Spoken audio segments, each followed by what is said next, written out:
नमस्कार मित्रांनो. एका यशस्वी मुलीने प्रेमावर विश्वास ठेवून लग्न केले, पण ज्या व्यक्तीला तिने स्वतःचे सर्वस्व मानले त्याने तिच्या समोर असे भयानक सत्य उघड केले की तिचे संपूर्ण आयुष्य एका क्षणात उद्ध्वस्त झाले. नेमके असे काय घडलं, शेवटपर्यंत ही कथा नक्की पहा. मी माझ्या सासरच्या लोकांकडून खूपच त्रास सहन करत होते. आता सर्व मर्यादा ओलांडल्या गेल्या होत्या. मी आणखी सहन करू शकत नव्हते. म्हणूनच मी माझ्या मोठ्या भावाला फोन करून बोलावले. तो मला त्याच्यासोबत घेऊन गेला आणि नंतर त्याने रोहितबद्दल माहिती काढली. त्याला जे सत्य समजले त्याची आम्ही कधीही कल्पनाही केली नव्हती.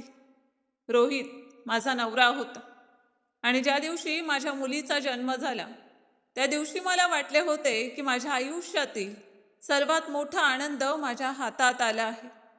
मी माझ्या छोट्याशा मुलीचे नाव ईशा ठेवले होते. तिला पहिल्यांदा माझ्या कुशीत घेतले तेव्हा असे वाटले की जगातील सगळा आनंद मला मिळाला आहे. तिची छोटी छोटी बोटे, तिचा निष्पाप चेहरा आणि तिचे हळूवार हास्य पाहून मी माझी सगळी दुःखे विसरून गेले होते. मला वाटले होते की घरातील लोकही तिला पाहून खूप आनंदी होती. पण माझा हा आनंद फार काळ टिकला नाही. थोड्याच वेळाने माझा नवरा रोहित, माझी सासू आणि माझी नणंद कविता खोलीत आली. मी हसत हसत माझी मुलगी त्यांच्याकडे दिली, पण त्यांच्या चेहऱ्याकडे पाहताच माझ्या चेहऱ्यावरील हास्य क्षणात विरून गेले. कोणाच्याही चेहऱ्यावर आनंद नव्हता.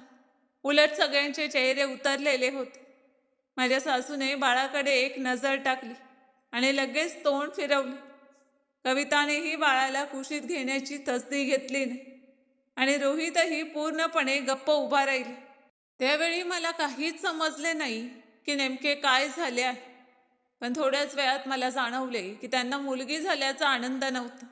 त्यांना मुलगा व्हावा अशी अपेक्षा होती, जेणेकरून त्यांच्या मते घराण्याचे नाव पुढे जाईल. त्यांच्या दृष्टीने मुलीला काहीच महत्त्व नव्हते. त्यांचे मौनच मला सगळे काही सांगून गेले होते.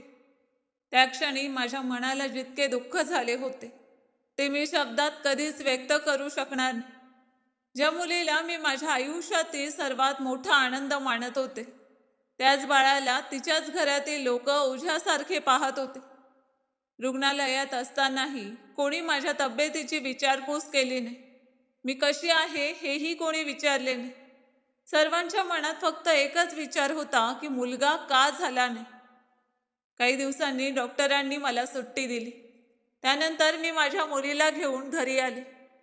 मला वाटले होते की कदाचित घरी पोचल्यानंतर सगळ्यांचे मन बदलेल, पण तसे काहीच झाले नाही.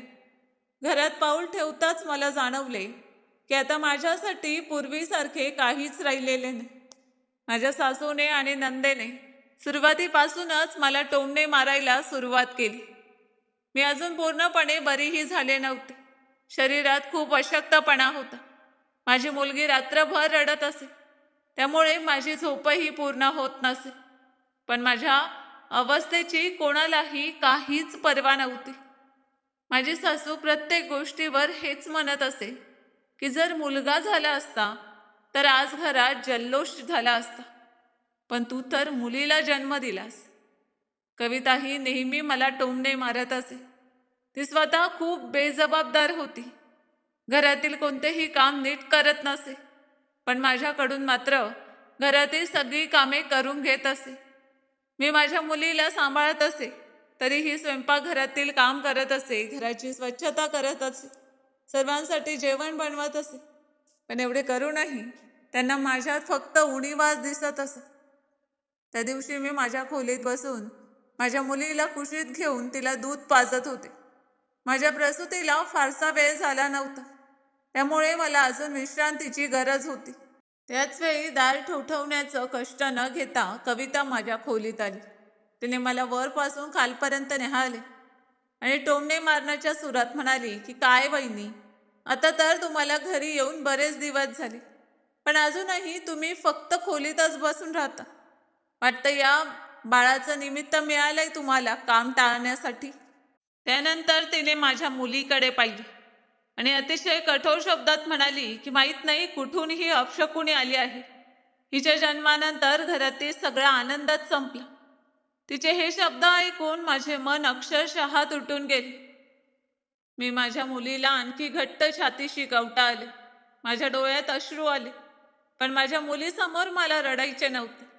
मी फक्त एवढेच म्हणाले की कविता, असे बोलू नकोस. ही सुद्धा या घरातीलच सदस्य आहे. या तिचा काय दोष आहे? पण तिने माझे बोलणे ऐकून घेण्याऐवजी आणखी कडू बोलायला सुरुवात केली. त्याचवेळी माझी नजर रोहितवर पडली. तो खोलीच्या दारात उभा राहून हे सगळं ऐकत होता. मला वाटले होते की तो नक्कीच आपल्या बहिणीला थांबवेल आणि म्हणेल, माझ्या पत्नी आणि मुलीबद्दल असे बोलू नकोस. पण त्याने एकही शब्द उच्चारला नाही. त्याने माझ्याकडे पाहिले, नंतर नजर खाली घातली आणि काहीही न बोलता खोली बाहेर निघून गेला. त्या क्षणी मला माझ्या मुलीसाठी जितके दुःख झाले त्यापेक्षा कितीतरी जास्त दुःख माझ्या नवऱ्यामुळे झाले. कारण ज्या माणसाकडून मला सर्वाधिक आधाराची अपेक्षा होती त्यानेच सर्वप्रथम माझी साथ सोडली. त्याच्या मौनाने मला हे जाणवून दिले की या घरात मला आणि माझ्या मुलीला आमची लढाई स्वतःच लढावी लागणार आहे. त्या दिवशी माझ्या मनात पहिल्यांदाच माझ्या नवऱ्याबद्दल राग आणि तक्रार या दोन्ही भावना एकाच वेळी निर्माण झाल्या. काही दिवसांनी माझ्या सासूने अचानक सांगितले की आम्हाला गावात एका नातेवाईकांकडे जायचे आहे. तिथे एक महत्त्वाचे काम आहे, म्हणून आम्ही सगळेजण आत्ताच निघत आहोत. त्यांचे बोलणे ऐकताच मी लगेच रोहितला म्हणाले की मी अजून या अवस्थेत एकटी घरी कशी राहू. माझ्या प्रसूतीला फारसा वेळही झालेला नाही. त्यात ईशाही खूप लहान आहे. रात्री तिला काही झाले किंवा मला कशाची गरज पडली तर मी काय करेन? तुम्ही मला एकटीला सोडून कसे जाऊ शकता?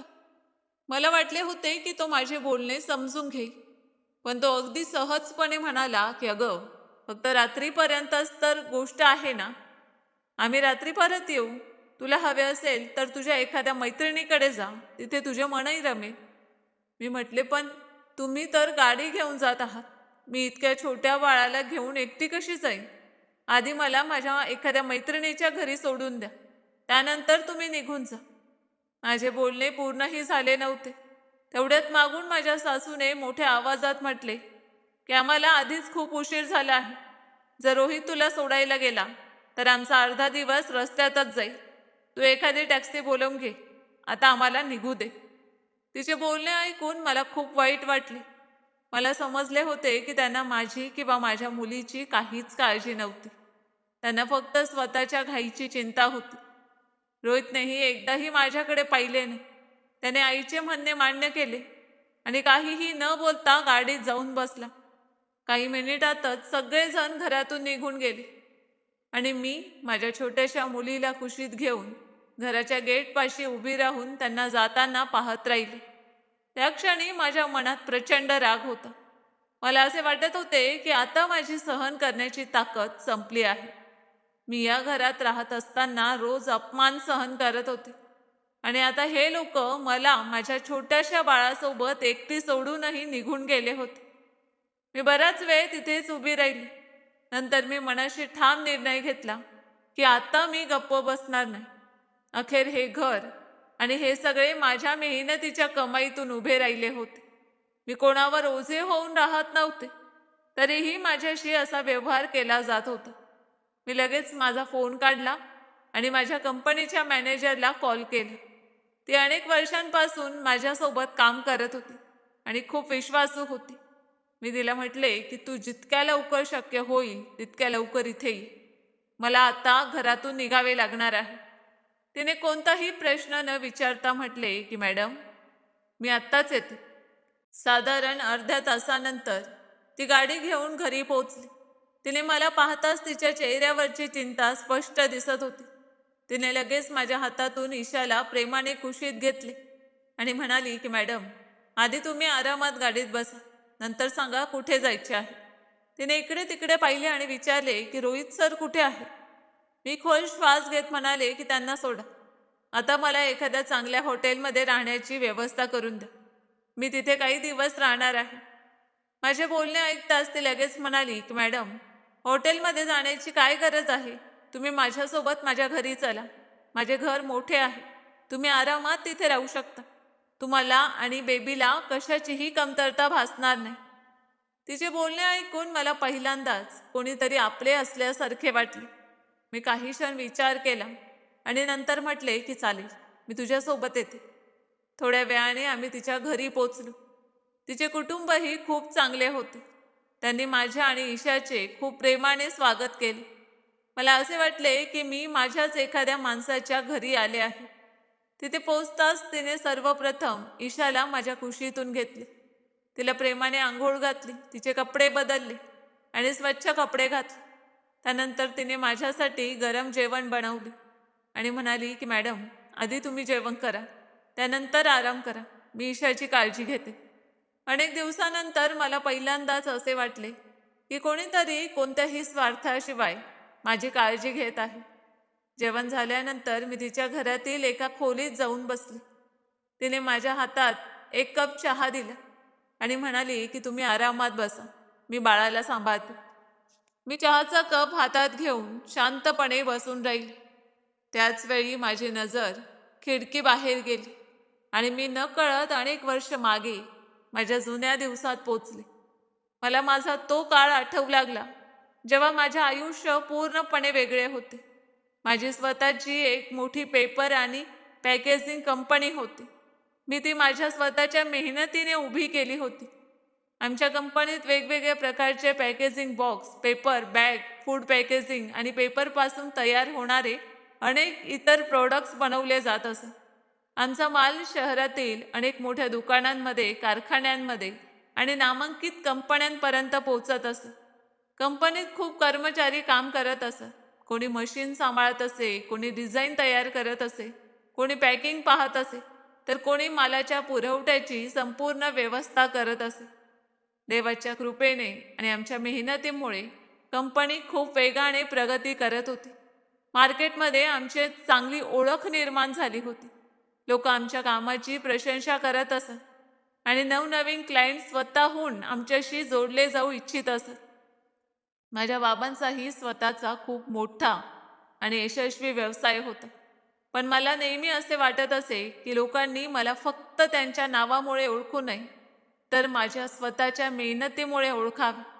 म्हणूनच मी कधीही त्यांच्या व्यवसायाचा आधार घेतला नाही. मी माझी स्वतंत्र कंपनी सुरू केली. सुरुवात अजिबात सोपी नव्हती. अनेकदा तोटाही झाला. कित्येक रात्री जागून काढावे लागले. पण मी कधीही हार मानली नाही. हळूहळू माझ्या मेहनतीला यश मिळू लागले आणि माझी कंपनी यशाच्या उंचीवर पोहोचू लागली. जेव्हा कोणी माझ्या कंपनीचे नाव घेऊन तिची प्रशंसा करत असे, तेव्हा माझ्या मनाला खूप आनंद होत असे, कारण ती ओळख पूर्णपणे माझ्या स्वतःच्या मेहनतीचे फळ होते. मला आजही तो दिवस अगदी स्पष्ट आठवतो, जेव्हा माझ्या कंपनीची एक अतिशय महत्त्वाची बिझनेस मीटिंग होती. ही मीटिंग आमच्या एका मोठ्या क्लायंटसोबत नव्या पॅकेजिंग प्रोजेक्ट संदर्भात ठरली होती. त्या प्रोजेक्टची किंमतही खूप मोठी होती. त्यामुळे तो प्रोजेक्ट मिळणे आमच्या कंपनीसाठी अत्यंत महत्त्वाचे होते. ठरलेल्या वेळी मी कॉन्फरन्स रूममध्ये पोचले. तिथे आधीच माझी टीम उपस्थित होती. थोड्याच वेळात क्लायंट त्यांच्या संपूर्ण टीमसह आत आले. त्यांच्या टीममध्ये एक प्रोजेक्ट मॅनेजर होता, जो त्या संपूर्ण प्रोजेक्टची जबाबदारी सांभाळत होता. मी त्याला पहिल्यांदाच त्या दिवशी पाहिले होते. तो दिसायला खूप साधा पण अत्यंत आत्मविश्वासू माणूस होता. त्याच्या चेहऱ्यावर एक वेगळाच साधेपणा होता. त्याने खोलीत उपस्थित प्रत्येकाला हसून अभिवादन केले. त्यानंतर त्याने संपूर्ण प्रोजेक्टबद्दल इतके स्पष्ट, शांत आणि समजूतदारपणे माहिती दिली की मी सुद्धा त्याच्या बोलण्याने प्रभावित झाल्याशिवाय राहू शकले नाही. त्याच्या बोलण्याची पद्धत खूप शांत होती. त्यात कोणत्याही प्रकारचा गर्व नव्हता. तो आपल्या टीमला पूर्ण आदर देत होता आणि प्रत्येक प्रश्नाचे उत्तर अतिशय संयमाने देत होता. पहिल्याच भेटीत मला वाटले की हा माणूस आपल्या कामाबाबत अत्यंत प्रामाणिक, जबाबदार आणि विश्वासू आहे. तेव्हा मला अजिबात कल्पना नव्हती की हीच पहिली भेट पुढे जाऊन माझ्या आयुष्यातील सर्वात मोठा वळण बिंदू ठरणार होती. त्या पहिल्या भेटीनंतर आमच्या अनेकदा मीटिंग्स झाल्या आणि प्रत्येक वेळी आमचे संभाषण फक्त कामापुरतेच मर्यादित असे. पण हळूहळू आम्हाला एकमेकांना समजून घेण्याची संधी मिळू लागली. सुरुवातीला आम्ही फक्त क्लायंट आणि कंपनी या नात्याने भेटलो होतो, पण कालांतराने आमच्या संभाषणात एक वेगळाच आपलेपणा निर्माण झाला. मीटिंग संपल्यानंतरही आम्ही अनेकदा काही वेळ बोलत बसत असू, कधी कामाबद्दल तर कधी आमच्या आयुष्याबद्दल. हळूहळू मला रोहितबद्दल आणखी जाणून घेण्याची संधी मिळाली. त्याचा शांत स्वभाव, त्याची प्रामाणिकता आणि प्रत्येकाशी आदराने बोलण्याची पद्धत मला खूप आवडू लागली. तो कधीही कोणाशीही मोठ्या आवाजात बोलत नसे. समोर एखादा छोटा कर्मचारी असो किंवा एखादा मोठा अधिकारी, तो प्रत्येकाला समान सन्मान देत असे.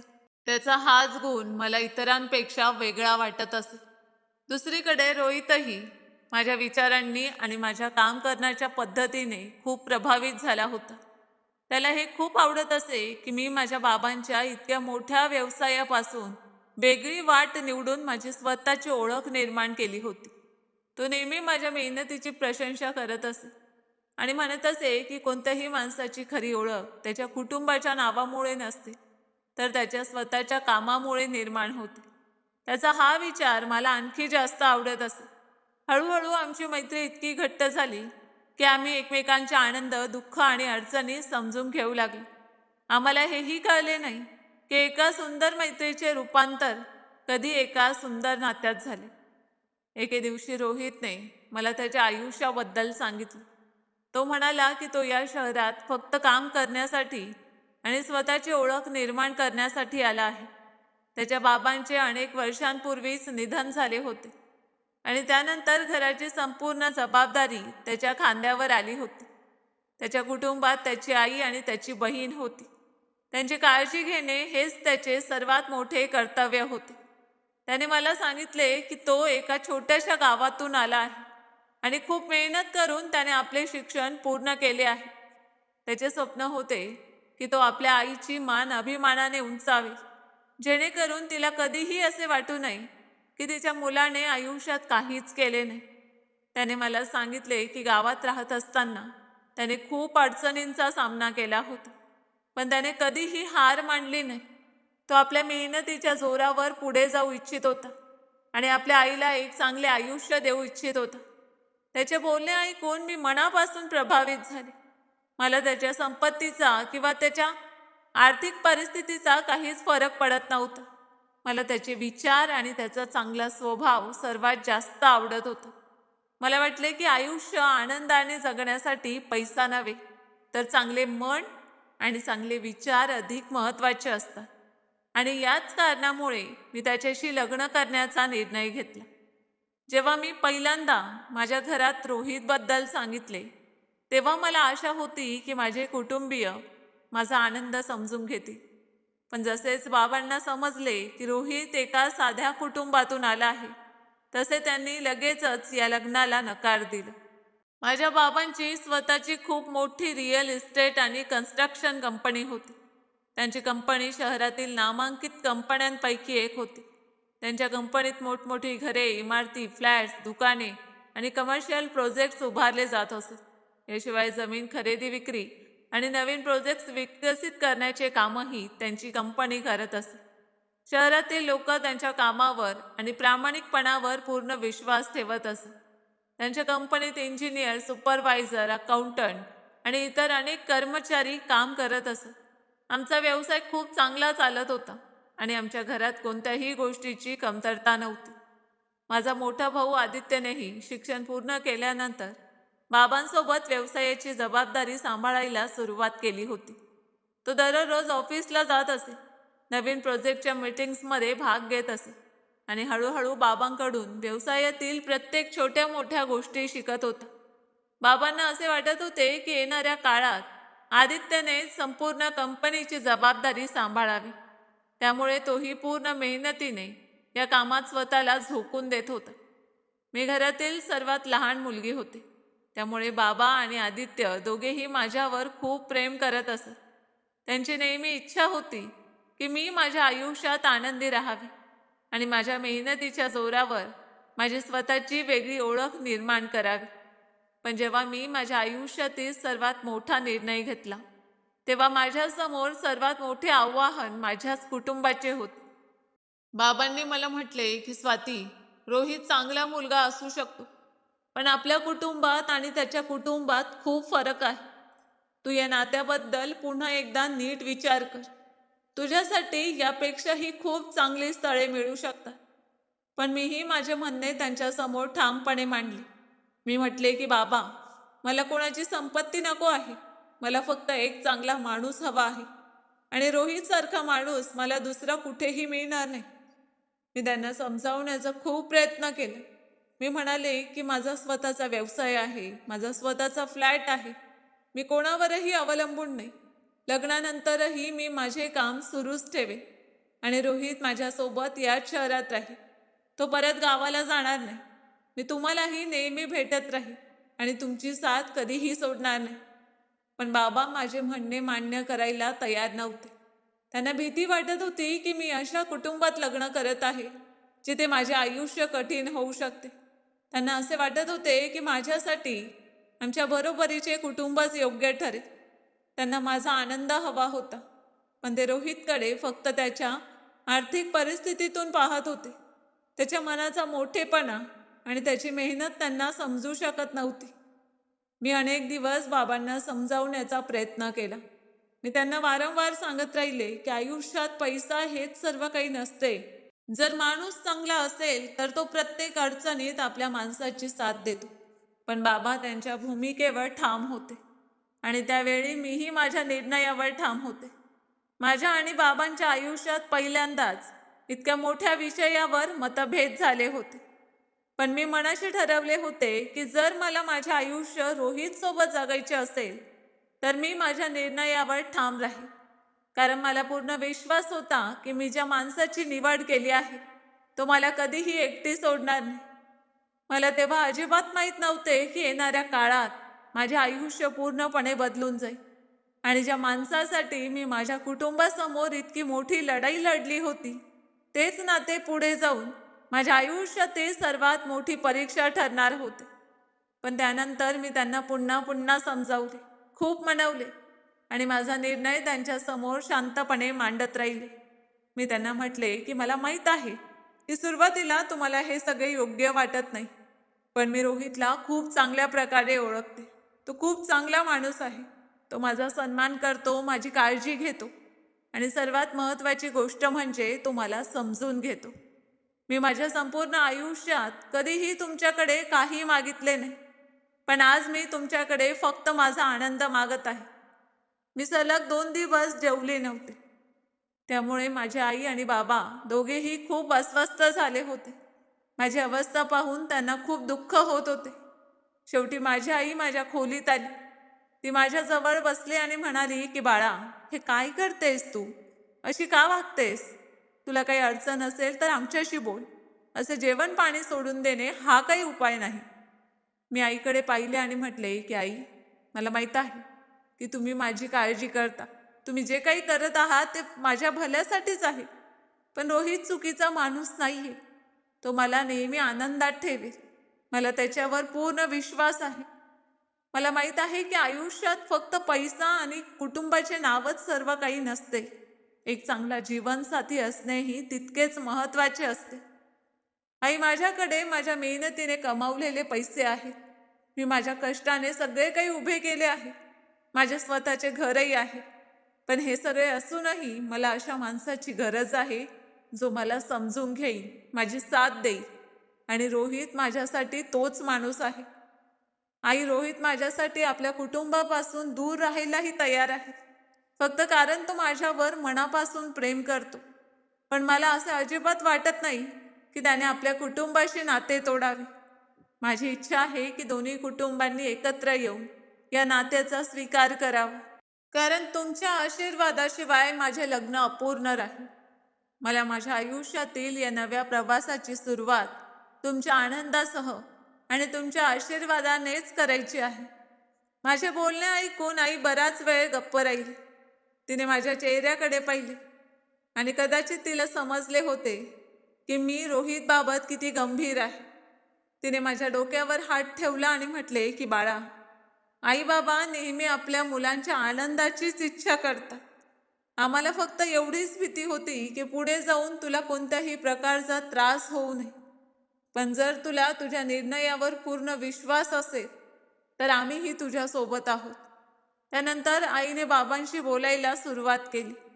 सुरुवातीला बाबा खूप विचारात पडले होते, पण जेव्हा आईने त्यांना माझे म्हणणे समजावून सांगितले आणि म्हटले की आपली मुलगी तिच्या आयुष्यातील हा निर्णय पूर्ण विचार करून घेत आहे, तेव्हा शेवटी बाबाही तयार झाले. ते म्हणाले की जर रोहित खरोखरच चांगला माणूस असेल आणि तो आपल्या मुलीला आनंदात ठेवू शकत असेल तर आम्हाला या नात्याबद्दल कोणतीही हरकत नाही. त्यानंतर आईने माझ्या मोठ्या भावालाही समजावून सांगितले.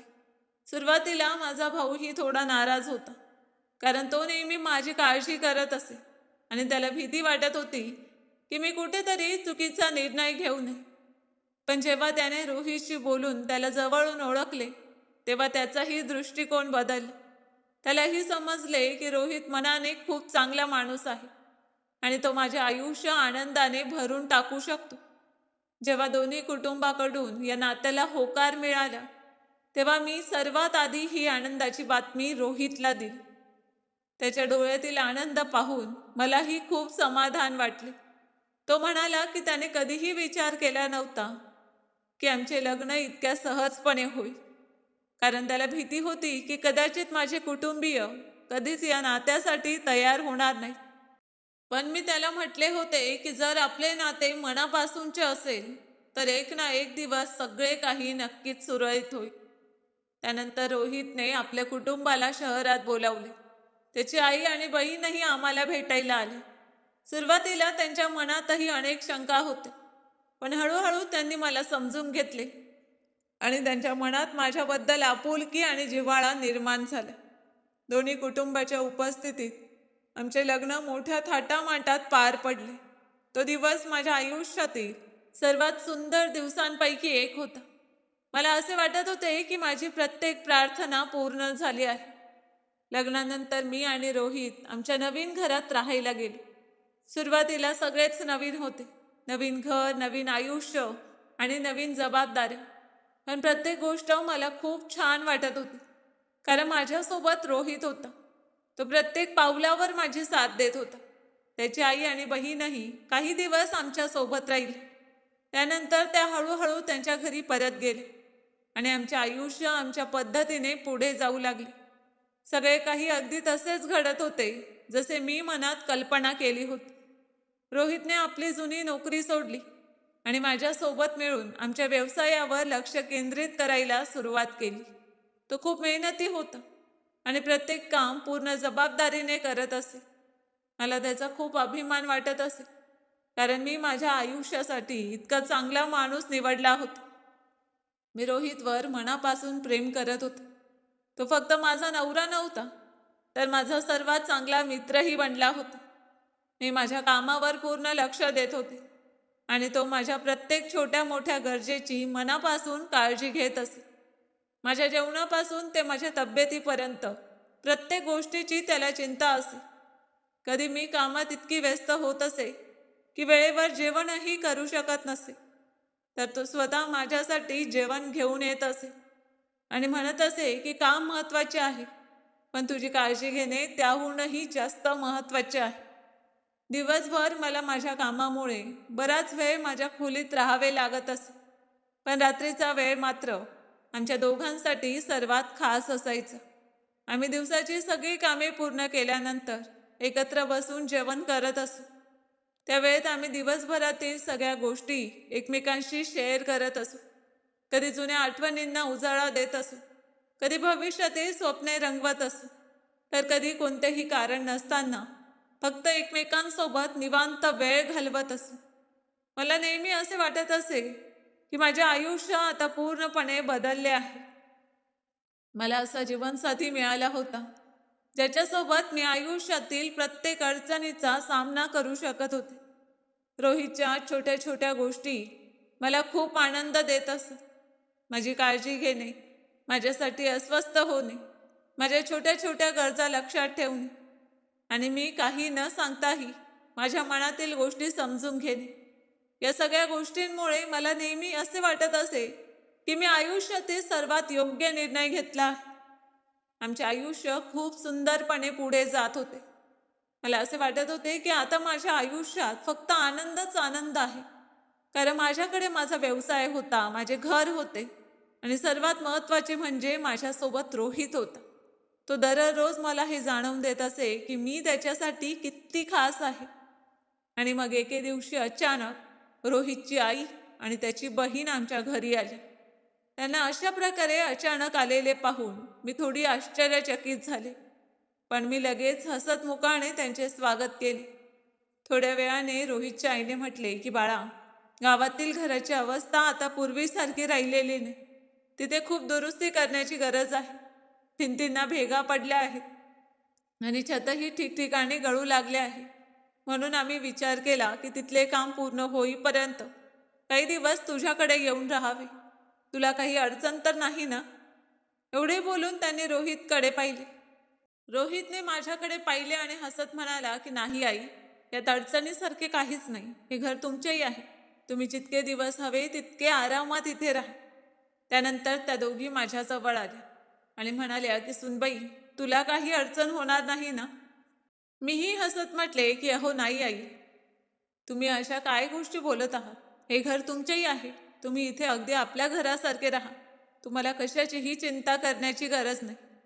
माझे बोलणे ऐकून त्या हसल्या आणि नंतर त्यांनी आपले सामान खोलीत ठेवले. सुरुवातीचे काही दिवस सगळे काही खूप छान चालले. त्यांचे माझ्याशी वागणे पूर्णपणे बदलले होते. ते माझ्याशी खूप प्रेमाने बोलत असत. मला बाळा म्हणून हाक मारत असत.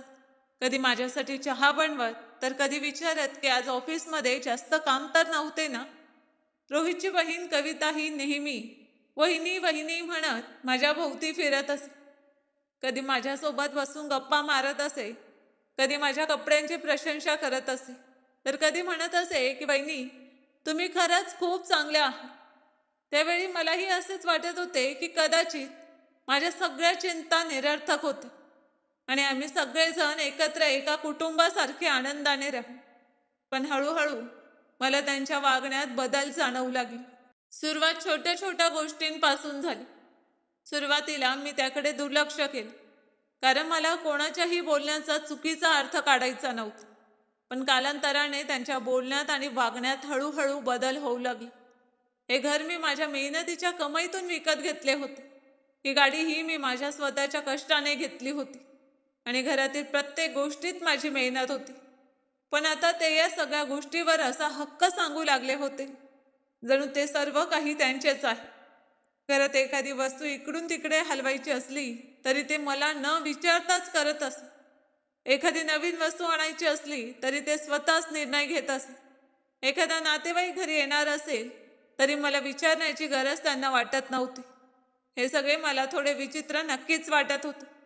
पण मी मनात विचार करत होते की अखेर त्या रोहितच्या आई आहेत आणि हा फक्त काही दिवसांचाच प्रश्न आहे. म्हणून मी कधीच काही बोलले नाही. हळूहळू त्यांचे वागणे आणखी बदलू लागले. आता त्या छोट्या छोट्या गोष्टींवरून मला टोमणे मारू लागले होते. जर मी सकाळी लवकर ऑफिससाठी निघाले तर त्या म्हणत असत की सुना इतक्या सकाळी घर सोडून जात नाही. जर एखाद्या महत्त्वाच्या मीटिंगमुळे मला उशीर झाला तर त्यांच्या चेहऱ्यावर आधीपासूनच राग दिसत असत. मी घरात पाऊल टाकताच त्या म्हणत की हा काही घरी येण्याचा वेळ आहे का? रात्र झाली आहे. सून होऊन इतक्या उशिरापर्यंत बाहेर राहणे चांगले दिसत नाही. लोक काय म्हणतील? तुला या घराची जबाबदारीही समजायला हवी. मला त्यांना समजावून सांगायचे होते की माझे कामच तसे आहे. अनेकदा सलग मीटिंग सुरू असतात. अनेक मोठ्या प्रोजेक्ट्सवर मला स्वतः लक्ष द्यावे लागते. त्यामुळे कधी कधी उशीर होणे ही माझी मजबुरी असते. पण त्या माझे बोलणे पूर्ण ऐकून घेण्यापूर्वीच स्वतःचे म्हणणे सांगायला सुरुवात करत असत. मी मात्र गप्प राहून त्यांचे बोलणे ऐकत असे आणि नंतर रोहितकडे पाहत असे. मला नेहमी आशा वाटत असे की कदाचित तो माझ्या बाजूने काही बोलेल, पण तो त्यावेळीही गप्पच राहत असे. कदाचित त्याला आपल्या आईचे मन दुखवायचे नव्हते, त्यामुळे मीही काही बोलत नसे. कारण माझ्यामुळे आई मुलाच्या नात्यात कोणताही दुरावा निर्माण व्हावा असे मला अजिबात वाटत नव्हते. असेच दिवस पुढे सरकत राहिले. कधी जेवणात मीठ कमी पडले म्हणून टोमणे ऐकावे लागत, तर कधी एखादे काम उशिरा झाले म्हणून बोलणी खावी लागत. कधी माझ्या कपड्यांवरून तर कधी माझ्या ऑफिसला जाण्यावरून. मला सतत बोलणी ऐकावी लागत असत. कविताही आता पूर्वीसारखी राहिली नव्हती. जी आधी नेहमी बहिणी बहिणी म्हणत माझ्यासोबत बसून गप्पा मारत असे, तीच आता आपल्या आईसोबत मिळून छोट्या छोट्या गोष्टींवरून मला टोमणे मारू लागली होती. कधी ती म्हणत असे की वहिनी, तुम्हाला तर घरातील काम करण्याची सवयच नाही. तर कधी म्हणत असे की फक्त भरपूर पैसे कमावल्याने कोणी चांगला माणूस होत नाही. त्यांचे बोलणे ऐकून मला खूप वाईट वाटत असे, पण मी कधीही त्यांना उलट उत्तर दिले नाही, कारण मला घरातील वातावरण बिघडवायचे नव्हते. मी नेहमी एकच विचार करत होते की जर मी गप्प राहिले तर कदाचित एक दिवस सगळे काही आपोआप सुरळीत होईल. पण तसे झालेच नाही. उलट दिवसागणिक त्यांचे टोमणे वाढतच गेले. मी बाहेरून कितीही खंबीर दिसत असले तरी आतून मात्र हळूहळू तुटत चालले होते. ऑफिसचे काम एकीकडे आणि घरातील वातावरण दुसरीकडे, त्यामुळे मी पूर्णपणे थकून जात होते. अनेकदा मी माझ्या खोलीत जाऊन एकटीच शांत बसत असे आणि स्वतःलाच विचारत असे की अखेर माझी चूक काय आहे. मी तर नेहमीच त्यांना माझे कुटुंब मानले, तरीही हे लोक मला स्वीकारण्याऐवजी माझ्याच कमतरता का शोधत राहतात. एके दिवशी जेव्हा मी ऑफिसहून परत आले तेव्हा माझे मन खूप जड झाले होते. त्या दिवशीही एका छोट्याशा गोष्टीवर आईने मला खूप काही ऐकवले होते. रात्री जेव्हा आम्ही दोघे आमच्या खोलीत होतो तेव्हा मी शेवटी धीर करून रोहितशी बोलले. मी त्याला म्हटले की बघ, मला माहीत आहे की तुझी आई माझीही आईसारखीच आहे आणि कविताही माझी धाकटी बहिणीसारखी आहे. मी त्यांचा नेहमीच सन्मान करते, पण आता त्यांचे बोलणे मला आतून खूप अस्वस्थ करू लागले आहे. त्या प्रत्येक छोट्या छोट्या गोष्टीवर मला टोचून बोलतात, विनाकारण टोमणे मारतात आणि मी फक्त तुझ्यासाठी प्रत्येक वेळी गप्प राहते. पण आता हे सगळं माझ्यासाठी सहन करणे कठीण होत चालले आहे.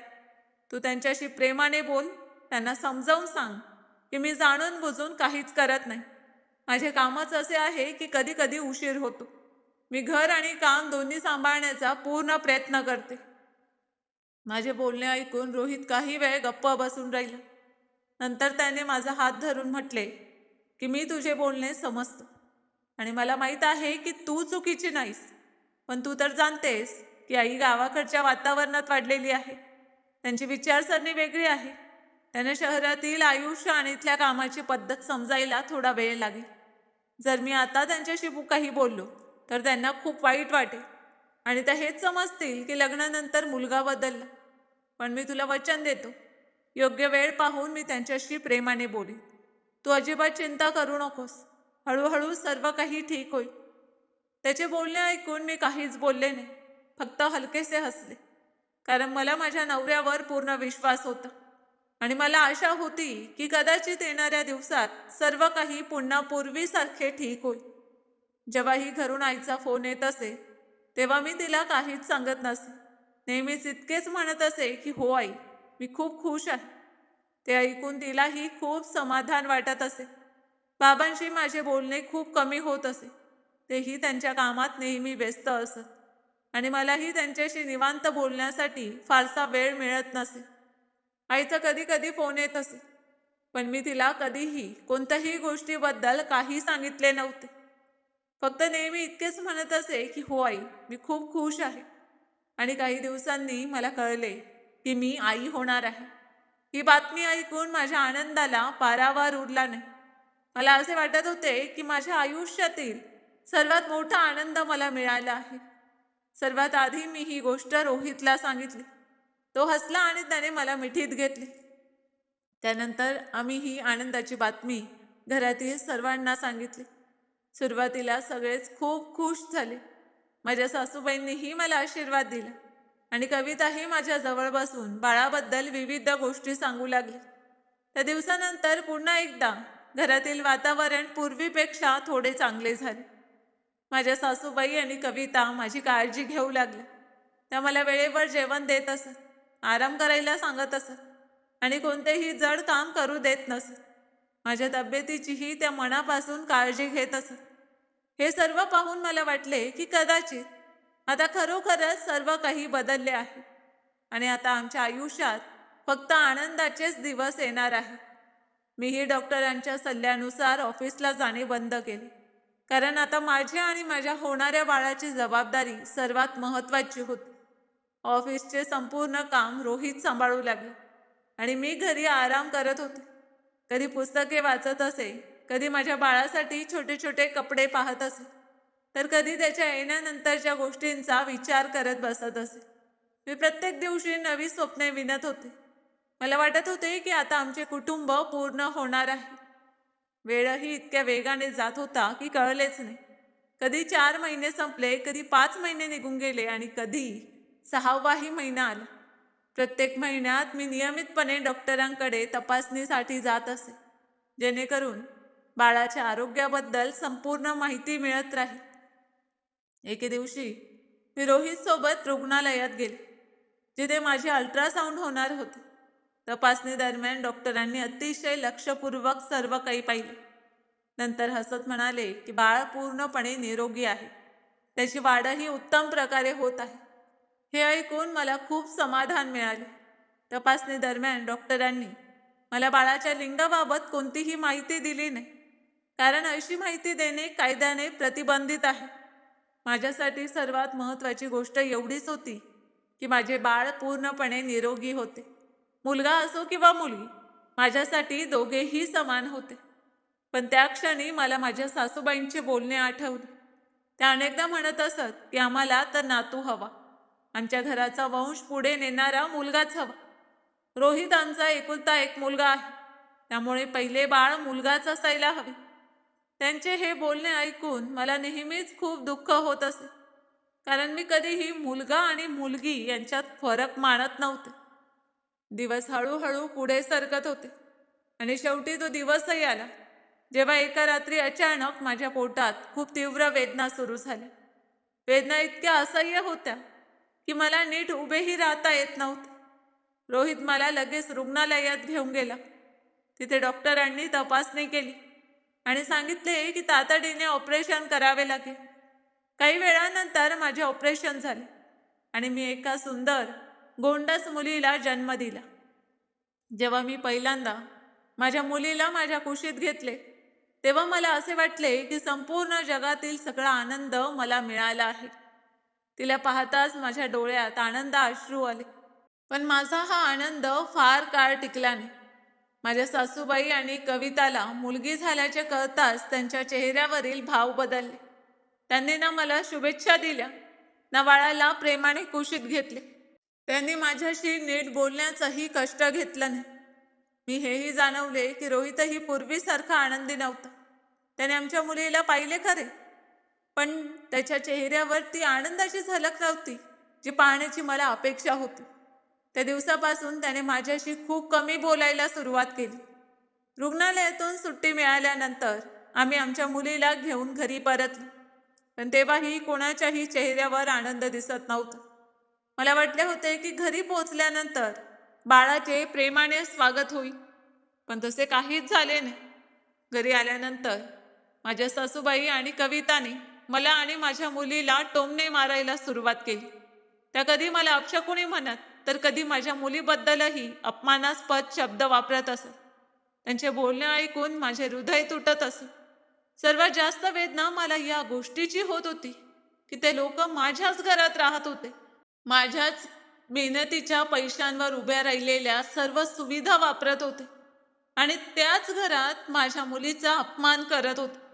आतापर्यंत मी फक्त रोहितसाठी सर्व काही सहन करत होते, पण आता गोष्ट माझ्या मुलीपर्यंत येऊन पोचली होती. एक आई स्वतःसाठी कितीही सहन करू शकते, पण आपल्या मुलीचा अपमान कधीच सहन करू शकत नाही. एके दिवशी माझ्या सासूबाई आणि कविताने गावाला जाण्याचा निर्णय घेतला. रोहितही त्यांच्यासोबत जाण्याची तयारी करू लागली, पण एकदाही कुणी हे विचारले नाही की मी अजून ऑपरेशनमधून पूर्णपणे सावरलेली नाही. माझ्या कुशीत एवढंसं बाळ आहे, अशा अवस्थेत मी एकटी कशी राहीन? मी रोहितला म्हटले की जर तुला जायचेच असेल तर आधी मला माझ्या कोणत्याही मैत्रिणीच्या घरी सोड, त्यानंतर तू आरामात निघून जा. पण त्याने पूर्णपणे बेफिकीरपणे म्हटले की तू स्वतःच कोणत्याही ऑटो किंवा टॅक्सीने निघून जा. आता आमच्यासाठी गावाला जाणे जास्त महत्त्वाचे आहे. त्याचे हे बोलणे ऐकून मला खूप दुःख झाले. त्याचवेळी माझ्या सासूबाईंनीही टोमणा मारत म्हटले की तरीही तुझी ही अपशकुनी मुलगी मरणार नाही. तिला घेऊन जिथे जायचे आहे तिथे जा. त्यांचे हे बोलणे ऐकताच मला असे वाटले जणू कुणीतरी माझ्या हृदयावर घाव घातला आहे. त्या क्षणी मी मनाशीच निर्णय घेतला की आता मी या लोकांसोबत एक क्षणही राहणार नाही. कारण जे लोक माझ्या निष्पाप मुलीचा इतका द्वेष करतात त्यांच्यासोबत राहणे माझ्यासाठी आणि माझ्या बाळासाठी दोघांसाठीही सुरक्षित नव्हते. त्यावेळी मी त्यांच्याशी काहीच बोलले नाही. त्यांच्या गेल्यानंतर मी माझ्या मॅनेजरला फोन केला आणि सगळी गोष्ट सांगितली. त्यानंतर मी माझ्या घराला कुलूप लावले आणि सिक्युरिटी गार्डला स्पष्ट सांगितले की जोपर्यंत मी स्वतः सांगत नाही तोपर्यंत कोणत्याही परिस्थितीत या घराचे कुलूप उघडायचे नाही. त्यानंतर मी माझी मुलगी घेऊन माझ्या मॅनेजरच्या घरी गेले. तिथे पोचल्यानंतर मला पहिल्यांदाच थोडा दिलासा वाटला, पण माझे मन अजूनही खूप जड होते. मी हेच विचार करत होते की ज्या लोकांसाठी मी इतके काही केले आज तेच लोक माझ्या मुलीला ओझे समजत आहेत. तेवढ्यात अचानक माझ्या फोनची घंटी वाजली. मी पाहिले तर रोहितचा कॉल होता. रात्र बरीच झाली होती. मी फोन उचलला तेव्हा तो रागाने म्हणाला की हा काय प्रकार आहे, तू कुठे आहेस, अजून घरी का आली नाहीस? आम्ही घराबाहेर उभे आहोत आणि घराला कुलूप लागले आहे. सिक्युरिटी गार्ड आम्हाला आत जाऊ देत नाही. त्याचे बोलणे ऐकून मी अगदी शांत आवाजात म्हटले की अच्छा, घराला कुलूप लागले आहे, मला तर त्याबद्दल काहीच माहीत नाही. तो म्हणाला की तू आत्ताच इथे ये. मी त्याच्या कोणत्याही बोलण्याला उत्तर दिले नाही आणि फोन ठेवून दिला. काही वेळाने माझ्या सासूबाईंचा फोन आला. यावेळी सुरुवातीला त्या खूप प्रेमाने बोलल्या की बाळा तू कुठे आहेस, बघ मध्यरात्र झाली आहे, आम्ही घराबाहेर उभे आहोत. सिक्युरिटी गार्ड म्हणतो आहे की घराच्या मालकाने कुलूप उघडण्यास मनाई केली आहे. असे करू नकोस, लवकर घरी परत ये, माझी तब्येतही बरी नाही. मी शांत आवाजात म्हटले की मी आता त्या घरात कधीही परत येणार नाही आणि कुलूप कोणी लावले आहे याबद्दल मला काहीच माहीत नाही. माझे बोलणे ऐकताच त्यांचा खरा चेहरा समोर आला. त्या मोठ्याने शिवीगाळ करू लागल्या आणि म्हणाल्या की अपशकुनी बाई, जर तू आमचे म्हणणे मानले नाहीस तर तुझा शेवट खूप वाईट होईल. आत्ताच इथे ये, घराचे कुलूप उघड आणि आम्हाला आत घे. त्यांच्या आवाजात राग आणि लोभ दोन्ही स्पष्ट जाणवत होते. पण यावेळी मी घाबरणार नव्हते. मी एकही शब्द न बोलता फोन ठेवून दिला आणि त्या क्षणी मी ठरवले की आता मी माझ्या मुलीसाठी आणि माझ्या स्वाभिमानासाठी प्रत्येक पाऊल उचले. कारण माझ्या सहनशक्तीची मर्यादा आता संपली होती. मी जे काही सहन करू शकत होते त्या सगळ्याच मर्यादा आता ओलांडल्या गेल्या होत्या. मी एकही क्षण न दवडता माझ्या भाऊ आदित्यला फोन केला. त्यांनी फोन उचलताच माझा आवाज ऐकून त्यांना लगेच समजले की मी खूप अस्वस्थ आहे. त्याने विचारले की काय झाले. तेवढ्यात मी स्वतःला आवरू शकले नाही.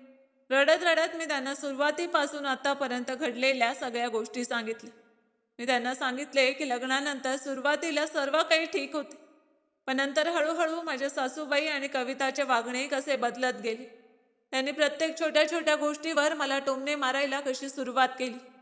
माझ्या मुलीच्या जन्मानंतर त्यांनी माझ्या बाळालाही अपशकुनी म्हणायला सुरुवात केली आणि आज तर त्यांनी सगळ्याच मर्यादा ओलांडल्या. त्यांचे बोलणे ऐकून मला वाटले की आता माझी मुलगी त्या घरात सुरक्षित नाही. म्हणूनच मी तिथून निघून आले आणि माझ्या मॅनेजरच्या घरी आले. माझे सगळे बोलणे ऐकल्यानंतर भावाचा राग अनावर झाला. ते रागाने म्हणाले की तू वेडी झाली आहेस का? तू आतापर्यंत हे सगळे एकटीच का सहन करत होतीस? तू आम्हाला आधी का सांगितले नाही? आम्ही तुझे आपले नाही का? तू आधी सांगितले असतेस तर त्या लोकांची तुझ्याशी अशी वागण्याची हिंमतच झाली नसती. त्यानंतर त्यांनी मला विचारले की आता मला सांग, तू नेमकी कुठे आहेस? मी आत्ताच तुला घ्यायला येत आहे. मी त्यांना माझ्या मॅनेजरच्या घराचा पत्ता पाठवला. साधारण अर्ध्या तासानंतर भाऊ तिथे पोचले.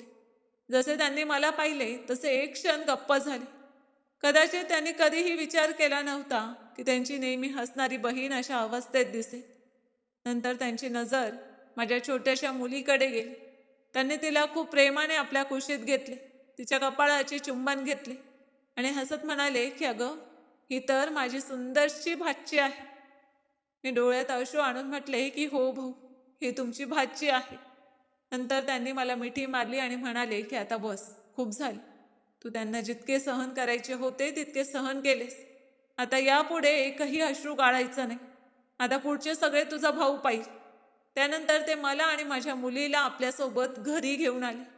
जशी मी माझ्या घरी पोचले आणि आईला पाहिले तशी मी स्वतःला रोखू शकले नाही. मी धावत जाऊन तिला मिठी मारली आणि रडू लागली. आई माझी अवस्था पाहून घाबरली. तिने मला सावरले आणि वारंवार विचारू लागली की बाळा अखेर काय झाले आहे. त्याचवेळी भावाने त्यांना सुरुवातीपासून शेवटपर्यंतची सर्व गोष्ट सांगितली. हे ऐकताच आईच्या डोळ्यातही अश्रू आले आणि बाबांचा राग अनावर झाला. त्यांनी रागाने म्हटले की त्या लोकांची इतकी हिंमत, माझ्या मुलीच्या घरात राहूनही तिच्याशी इतके वाईट वर्तन केले, माझ्या नातीला अपशकुनी म्हटले आणि माझ्या मुलीला इतके रडवले. मी त्या लोकांना अजिबात सोडणार नाही. त्याच वेळी भावाने बाबांना शांत करत म्हटले की तुम्ही अजिबात चिंता करू नका, ही बाब आता मी सांभाळेन.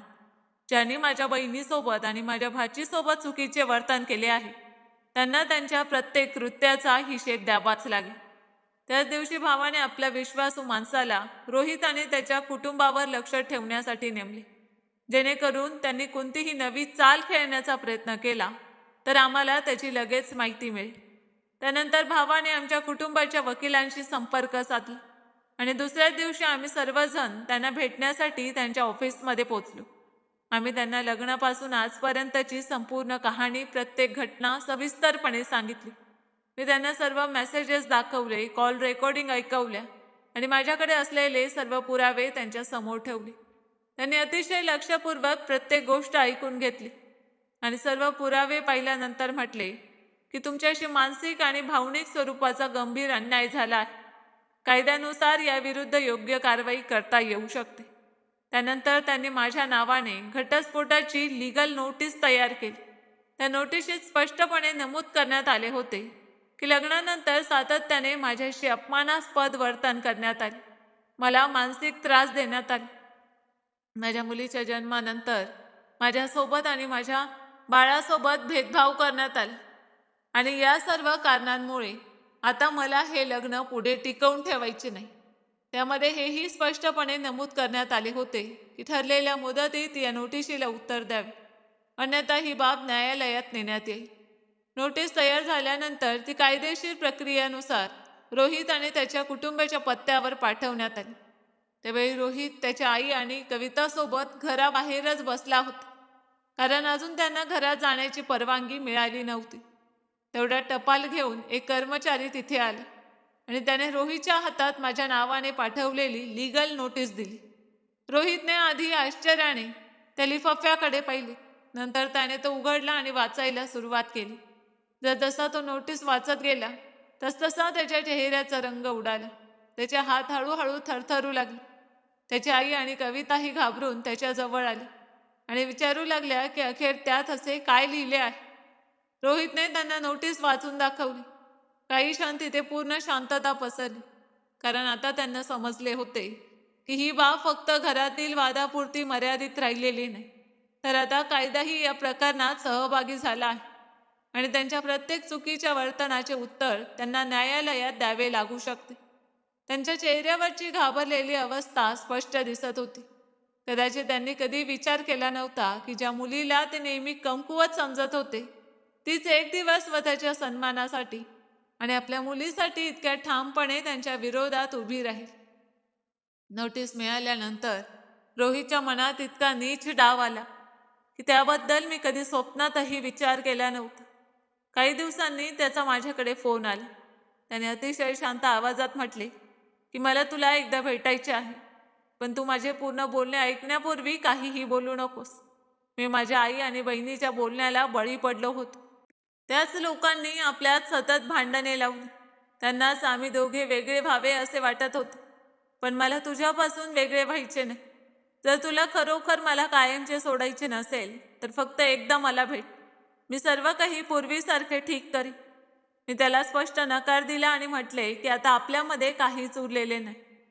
पण त्यानंतर तो म्हणाला की किमान मला माझ्या मुलीला एकदा पाहण्याची संधी तरी दे, मला माझ्या मुलीला भेटायचे आहे.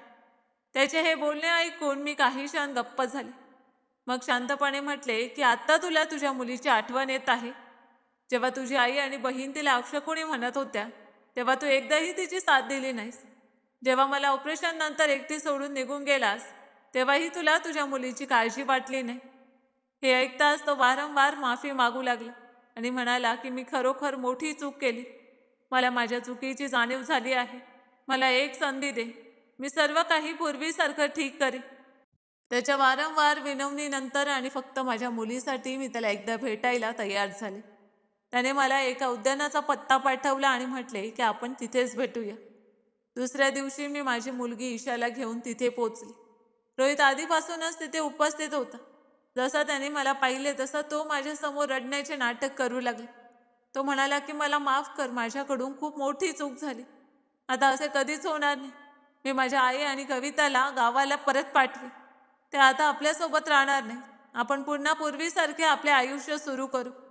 पण मी त्याच्याकडे पाहून स्पष्ट शब्दात म्हटले की नाही, आता खूप उशीर झाला आहे.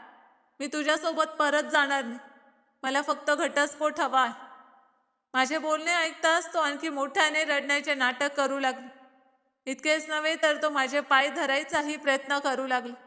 पण माझ्या डोळ्यांसमोर वारंवार तेच दिवस उभे राहत होते, जेव्हा माझ्या मुलीला अपशकुनी म्हटले गेले होते, जेव्हा मला ऑपरेशन नंतर एकटी सोडून दिले गेले होते, जेव्हा माझ्या सन्मानाची काहीच किंमत ठेवली गेली नव्हती.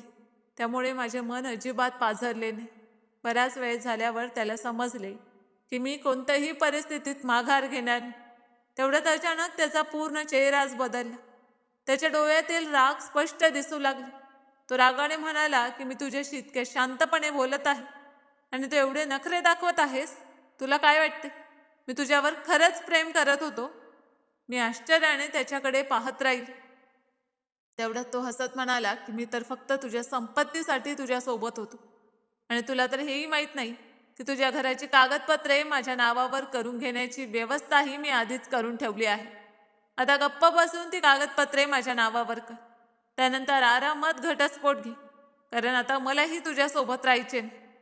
त्याचे बोलणे ऐकून मी पूर्णपणे स्तब्ध झाले. काही मिनिटांपूर्वी जो माणूस रडून रडून माफी मागत होता, तोच आता त्याचा खरा चेहरा दाखवत होता. मला विश्वासच बसत नव्हता की एखादा माणूस इतक्या खालच्या स्तराला जाऊ शकतो. तो पुन्हा म्हणाला की मी विचार केला होता की तुला प्रेमाने समजावे, पण तू मानली नाहीस. त्यामुळे आता मला माझा खरा रंग दाखवावा लागेल. आता लवकर घराची चावी दे आणि सर्व कागदपत्रे माझ्या ताब्यात दे. मी माझ्या आई आणि बहिणीला पुन्हा त्याच घरात घेऊन जाईन. मी लगेच त्याचा हात झटकून त्याच्यापासून दूर झाले. त्यानंतर मी तिथून निघू लागले, पण त्याने माझा रस्ता अडवला आणि रागाने म्हणाला की मी तुला असे जाऊ देणार नाही. आधी ती कागदपत्रे दे, नाहीतर तुझ्यासाठी चांगले होणार नाही. मीही पहिल्यांदाच त्याच्या डोळ्यात डोळे घालून म्हणाले की मला रस्ता दे, नाहीतर तुझ्यासाठीच चांगले होणार नाही. पण तो तरीही बाजूला झाला नाही. तेवढं अचानक मागून एक कडक आवाज आला, हात काढ आणि मागे हो. मी मागे वळून पाहिले तर माझा भाऊ आदित्य तिथे उभा होता. तो माझ्या आणि रोहितच्या मध्ये भिंतीसारखा ठामपणे उभा राहिला होता. त्याच्यासोबत त्याचे 2 माणसेही होती. भावाने रागाने रोहितची कॉलर पकडली आणि म्हणाला की माझ्या बहिणीला धमकी देण्याची तुझी हिंमतच कशी झाली? भावाला तिथे पाहून मी आश्चर्यचकित झाले. मी विचारले की भाऊ, तुम्ही इथे कसे? त्याच वेळी भावाने म्हटले की मला आधीपासूनच संशय होता की हा माणूस काहीतरी नवा डाव आखत आहे. म्हणूनच मी दुरून तुमच्या दोघांवर लक्ष ठेवून होतो.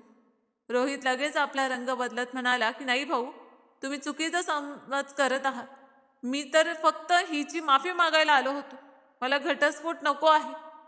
त्या क्षणी भावाने त्याच्या गालावर जोरदार थप्पड मारली आणि म्हणाला की तू या लायकीचाच नाहीस की माझी बहीण तुझ्यासोबत एक दिवसही राहावी. तुझी लायकी तरी काय होती? तरीही माझ्या बहिणीने तुला तिचा नवरा म्हणून स्वीकारले. तुला आपल्या घरात स्थान दिले. तुझ्या आईला आणि तुझ्या बहिणीला आपल्या घरात राहायला जागा दिली. त्यांचा खर्च उचलला आणि बदल्यात तुम्ही तिला आणि तिच्या निष्पाप मुलीला काय दिले? फक्त अपमान आणि वेदना. यानंतर भाऊ माझ्याकडे वळले आणि म्हणाले की आता वेळ आली आहे की तुला याच्याबद्दलचे संपूर्ण सत्य कळायला हवे. त्यांचे हे बोलणे ऐकून मी घाबरले. मी विचारले की कोणते सत्य? तेव्हा भावाने शांत पण ठाम आवाजात म्हटले की हा माणूस आधीपासूनच विवाहित आहे. गावात त्याची पहिली पत्नी राहते आणि तिच्यापासून याला एक मुलगीही आहे. हे ऐकताच मला असे वाटले की माझ्या पायाखालची जमीनच सरकली आहे. माझा श्वास क्षणभर थांबला. मला माझ्याच कानांवर विश्वास बसत नव्हता. भावाने पुढे म्हटले की याच्या आईला आणि बहिणीलाही या सगळ्या गोष्टीची पूर्ण माहिती होती, पण त्यांना एखाद्या श्रीमंत मुलीला खोट्या प्रेमाच्या जाळ्यात अडकवून तिच्या संपत्तीवर आयुष्यभर ऐशो आराम करायचा होता. म्हणूनच त्यांनी तुझ्यासोबत लग्नाचे नाटक केले आणि तुझा वापर केला. भावाचे बोलणे ऐकून माझ्या डोळ्यातून अश्रू आपोआप वाहू लागले. मी तिथेच उभी राहून रोहितकडे पाहत होते, पण त्याच्या चेहऱ्यावर लाज नावाची कोणतीही भावना नव्हती. त्या क्षणी मला समजले की ज्या माणसाला मी माझे संपूर्ण जग समजले होते, तो सुरुवातीपासूनच माझ्या विश्वासाचा, माझ्या भावनांचा आणि माझ्या आयुष्याचा सर्वात मोठा विश्वासघात करत होता. त्याचवेळी भावाने पोलिसांनाही फोन केला होता. पोलीस आधीपासूनच जवळपासच होते, त्यामुळे काही मिनिटातच ते तिथे पोचले. पोलिसांनी सर्वप्रथम माझ्याकडून संपूर्ण घटना समजावून घेतली. त्यानंतर भावाने त्यांनी आधीच गोळा केलेले सर्व पुरावे पोलिसांसमोर सादर केले. उद्यानात रोहितने दिलेल्या धमक्यांबद्दल तिथे उपस्थित असलेल्या लोकांनीही पोलिसांना संपूर्ण हकीकत सांगितली. त्यानंतर पोलिसांनी कोणताही विलंब न करता रोहितला तिथल्याच ठिकाणी अटक केली. त्याच्या हातात हातकड्या घालून त्याला पोलिसांच्या गाडीत बसवण्यात आले. रोहितची आई आणि त्याची बहीण यांनाही नंतर पोलिसांनी ताब्यात घेतले, कारण तपासादरम्यान त्यांच्या विरोधातही अनेक पुरावे समोर आले होते. मी गप्प उभी राहून हे सर्व पाहत होते. मला विश्वासच बसत नव्हता की ज्या माणसासोबत मी माझे संपूर्ण आयुष्य जगण्याची स्वप्ने पाहिली होती, तोच आज पोलिसांच्या गाडीत बसून तुरुंगात जात होता. पण मला त्याच्याबद्दल अजिबात दुःख वाटत नव्हते, कारण त्याने फक्त माझेच नव्हे तर माझ्या निष्पाप मुलीच्या आणि आणखी एका स्त्रीच्या आयुष्याशीही खेळ करण्याचा प्रयत्न केला होता. त्यानंतर हे प्रकरण न्यायालयात गेले. न्यायालयात अनेक तारखांपर्यंत या प्रकरणाची सुनावणी सुरू राहिली. माझ्याकडे जितके पुरावे होते ते सर्व मी न्यायालयात सादर केले. त्यामध्ये मेसेजेस, कागदपत्रे, रेकॉर्डिंग्स आणि इतर आवश्यक कागदपत्रांचा समावेश होता. माझ्या भावाने आणि आमच्या कुटुंबाच्या वकिलानेही पूर्ण ताकदीने माझी साथ दिली. याच दरम्यान माझा भाऊ गावात जाऊन रोहितच्या पहिल्या पत्नीलाही संपूर्ण सत्य सांगून आला. सुरुवातीला तिचा यावर विश्वासच बसला नाही, पण जेव्हा तिला सर्व पुरावे दाखवण्यात आले तेव्हा तिच्या लक्षात आले की तिच्यासोबतही खूप मोठा विश्वासघात झाला आहे. तिनेही कोणतीही भीती न बाळगता न्यायालयात येऊन साक्ष देण्याचा निर्णय घेतला. सुनावणीच्या दिवशी तीही न्यायालयात उपस्थित होती. तिने न्यायाधीशांसमोर स्पष्टपणे सांगितले की तिचे लग्न अनेक वर्षांपूर्वी रोहितसोबत झाले होते.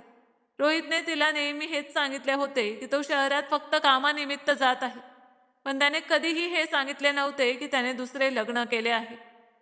तिने न्यायालयात हेही सांगितले की तिच्याशीही खोटे बोलण्यात आले आणि तिची फसवणूक करण्यात आली. तिचे साक्ष ऐकून न्यायालयात उपस्थित असलेले सर्वजण आश्चर्यचकित झाले, कारण आता हे स्पष्ट झाले होते की रोहितने फक्त माझ्यासोबतच नव्हे तर आपल्या पहिल्या पत्नीसोबतही विश्वासघात केला होता. न्यायालयाने सर्व साक्षीदारांचे म्हणणे ऐकून घेतले, सर्व कागदपत्रे आणि पुराव्यांची तपासणी केली आणि दोन्ही पक्षांना आपली बाजू मांडण्याची पूर्ण संधी दिली. बराच काळ सुनावणी सुरू राहिल्यानंतर शेवटी निकालाचा दिवसही उजाडला. त्या दिवशी मी माझ्या आई, बाबा आणि माझ्या छोट्याशा मुलीसोबत न्यायालयात उपस्थित होते.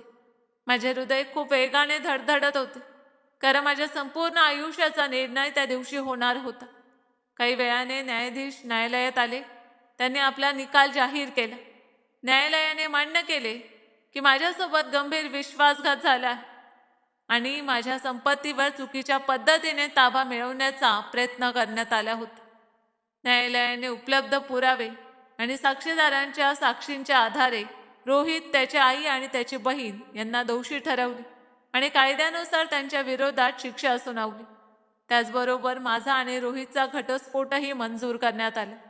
न्यायालयाने हेही आदेश दिले की माझी संपत्ती आणि माझे सर्व अधिकार पूर्णपणे मला परत देण्यात यावे. निकाल ऐकताच माझ्या डोळ्यातून अश्रू आले, पण यावेळी हे अश्रू दुःखाचे नव्हते तर आनंदाचे होते, कारण इतक्या दीर्घ संघर्षानंतर शेवटी मला न्याय मिळाला होता. दुसरीकडे रोहित, त्याची आई आणि त्याची बहीण यांचे चेहरे पूर्णपणे उतरले होते. कदाचित त्यांना शेवटच्या क्षणापर्यंत आशा होती की ते कोणत्या ना कोणत्या मार्गाने वाचतील, पण यावेळी कायद्याने सत्याची साथ दिली. न्यायालयाबाहेर पडताना रोहितची पहिली पत्नी माझ्याजवळ आली. तिने माझ्याकडे पाहून म्हटले की आपल्या दोघींसोबत जे घडले ते आपण बदलू शकत नाही, पण किमान आज आपल्याला न्याय तरी मिळाला. तिचे बोलणे ऐकून मी तिचा हात हातात घेतला, कारण मला जाणवत होते की तिनेही माझ्यासारखेच खूप दुःख सहन केले होते. यानंतर ती आपल्या आयुष्याची नवी सुरुवात करण्यासाठी परत गेली आणि मीही माझ्या मुलीसोबत माझ्या माहेरी परत आले. माझ्या कंपनीचे संपूर्ण अधिकारही मला परत मिळाले. मी हळूहळू पुन्हा माझ्या कामात लक्ष घालू लागले. माझे आई बाबा आणि माझा भाऊ प्रत्येक पावलावर माझ्यासोबत ठामपणे उभे राहिले.